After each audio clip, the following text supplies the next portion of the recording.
So wait, this is Ona on June 13th, 2010, telling the story of her grandma, Sadie. Right. It started all over. Sadie Suskin, No. who's from the old country. Well, she was from... The old, and her real name was... Actually, my grandma, Sadie, was one of 5 sisters. She had 4 sisters and herself. And her mother ran what was called an emporium in Yonkers, which is, emporium is a store. And she made all of the clothes for all of her 5 daughters, who all played the piano. But the best piano player was my grandmother, Sadie. She played the piano so well that she used to play for movies where they didn't have any words. They were called silent movies. And so you would just look at the movie and tell by what the people were doing what the story was. Get your coffee before it's... And she would play the piano and try to play music that would illustrate what was going on in the, like if there was a... So she'd sit in the dark with a little light, Sit in the dark. watch the movie, And she'd watch. and play along, make it up. That's right. Like if things were getting exciting in the movie. That's what she would do. Okay? And so Well, you know- she used to carry a washcloth. Well, I'll get to that. So you know how she played the piano That's for weird. us? How? She'd have to look at the movie, see, and play the piano. Then, so when she came to play for us in the don't have a living room, camera she would tripod go, handy, do you? da-dum, da-dum, da-da-da-da. She could never look at the piano gotta buy and a play. cheap She was one. always looking this way and play. Even when Did she get everything right?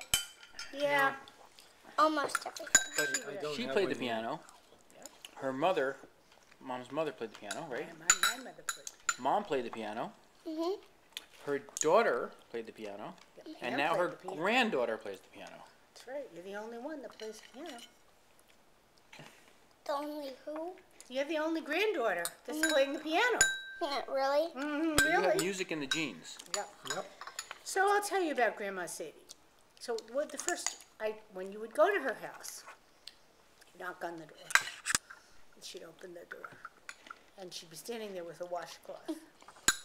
And before you could even come in, she would wash your hands with the washcloth.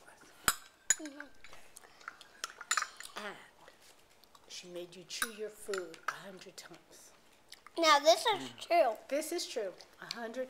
So if you try to swallow, she would say, "Have you chewed that 100 times?" I couldn't keep track of whether I chewed the food 100 times. I said, yes. I'd hope, that she would lose count and swallow it. So we had to chew it and cut everything in very small pieces and drink only boiled water. All the water had to be boiled. So I'll tell you more about that some other time. And then she would carry a tablecloth wherever she went. And then tell her about at the restaurant. Oh no! When we went to the soda counter and she wanted a malted milk, she wouldn't pay for a home malted. And the reason she wouldn't pay for a home malted was because she was only going to drink half a malted. And the guy behind the counter would say, "Lady, I don't care how much you drink. I make a malted." She said, "Well, I don't see why I have to pay for home malted if I'm only going to drink a half a malted. It doesn't matter whether you drink a half a malted or I make a malted." Yes, I understand, but I'm only going to drink a half a malted. So all I want to pay for is a half a malted. Well, and so they would fight back and forth until finally the man would say, he's losing customers because he can't take care of anybody else because he's arguing with this lady who's there with her little granddaughter that happened to be me, looking up at her grandmother while the fight was going on. So he would make the malted, give her half a malted, and throw the other half in the sink and charge her for half a malted. So that was Grandma Sadie. She didn't give up until she got what she wanted, and she always knew what she wanted. So she would take a tablecloth wherever we went. And have you ever been to a restaurant where they don't have tablecloths? Like a diner, you know? I think I have. Oh, many restaurants don't have tablecloths. So you go to sit down, and everybody else in the restaurant is perfectly happy eating on their placemats or whatever. Not my grandmother. She whipped out her tablecloth and she put it on the table. And I would want to go under the table because it was so embarrassing. Can you imagine? She brought her tablecloth. She brought her tablecloth with her wherever she went. And out would come. And there was this restaurant called Horn and Heart Arts. And you don't even know about this, but Horn and Heart Arts had the food in like little windows.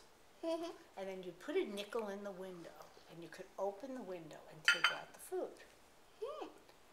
This was your daddy's favorite restaurant in the whole world because they made wonderful vegetables. And he loved to eat vegetables, and he could put the nickels in, and he could open up the glass door, and he would get the vegetables in. But when I went with my grandmother, it was excruciatingly painful. Why? Well, for several reasons. One is Horn and Heart Arts certainly didn't have tablecloths, so out would come her tablecloth. And then, if she didn't think that the portions of the vegetables were enough, she would take a nickel and rap on the glass door. "Oh, sir," she'd say, "oh, sir." She was talking to a window. Oh, sir, there's not enough butternut squash in this." And finally, somebody from behind the scenes would hear that the window was being rapped on and come out. Say, "Excuse me, madam, what exactly? There's not enough butternut squash in this dish. This is 25 cents. It's too much money. I want more butternut squash." Did she get more butternut squash? She did. Yeah, but she would have to pay. No, she never paid. She got what she wanted because people paid her just to keep her quiet. Then she went to get a glass of milk for me. And there's clearly a nozzle where the milk comes out of. But she put the glass on the tray next to the nozzle, squeezed the nozzle, and the milk went down the drain.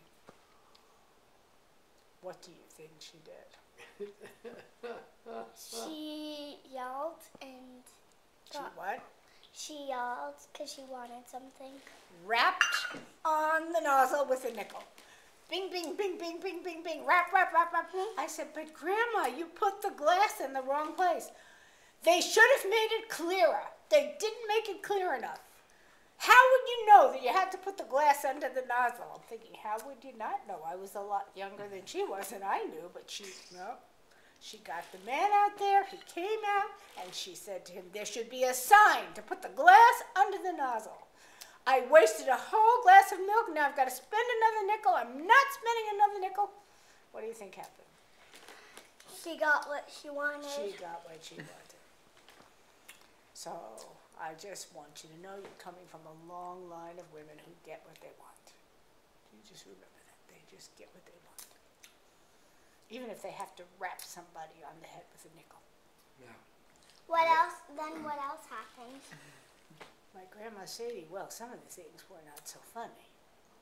But I'll tell you about your dad's grandma.